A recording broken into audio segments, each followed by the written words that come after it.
बिस्मिल्लाहिर्रहमानिर्रहीम। अस्सलामुअलैकुम। आज का जो हमारा टॉपिक है वो है लाइट एंड वार्मथ। तो लाइट का सबसे बड़ा जो ज़रिया है वो सूरज है। प्लांट्स जो हैं वो उस सनलाइट को इस्तेमाल करते हुए, कार्बन डाइऑक्साइड और वाटर को इस्तेमाल करते हुए इस काबिल बन जाते हैं कि वो अपनी खुराक खुद बना सकें और एनर्जी हासिल कर सकें। इंसान और जो जानवर हैं वो फिर एनर्जी हासिल करते हैं उन प्लांट्स को खा के और मुख्तलिफ जानवरों को खा के। तो इस तरह हम कह सकते हैं जो सूरज है, जो सूरज की रोशनी है वो बहुत ज़्यादा अहम है प्लांट्स के लिए भी और उसके साथ साथ एनिमल्स के लिए भी। तो प्लांट्स जो हैं वो एनर्जी हासिल कर रहे होते हैं सनलाइट से।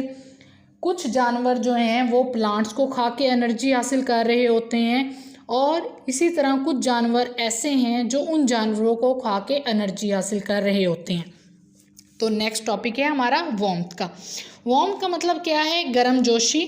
तो लिविंग थिंग्स को भी गर्मजोशी की भी ज़रूरत होती है उनकी ज़िंदगी गुजारने के लिए। तो मुख्तलिफ़ जगहें ज़मीन पे ऐसी हैं जहाँ पे टेम्परेचर ना तो बहुत ज़्यादा हाई होता है ना ही बहुत ज़्यादा लो होता है, मतलब मीडियम टेम्परेचर हो जाता है जहाँ पे ज़िंदगी का वजूद मुमकिन है।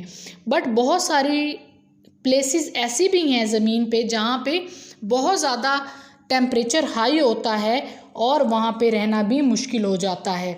तो बहुत कम प्लांट्स और एनिमल्स ऐसे होते हैं जो कि सरवाइव कर सकते हैं बहुत ज़्यादा हाई टेम्परेचर में और बहुत ही कम टेम्परेचर में, मतलब उनका इन्वायरमेंट ऐसा होता है कि वो वहाँ पे सरवाइव कर सकते हैं, उनका गुज़र बसर वहाँ पे आराम से हो सकता है। तो आज का टॉपिक हमारा इतना ही था और उम्मीद है कि आपको समझ में आया होगा। अल्लाह हाफिज़।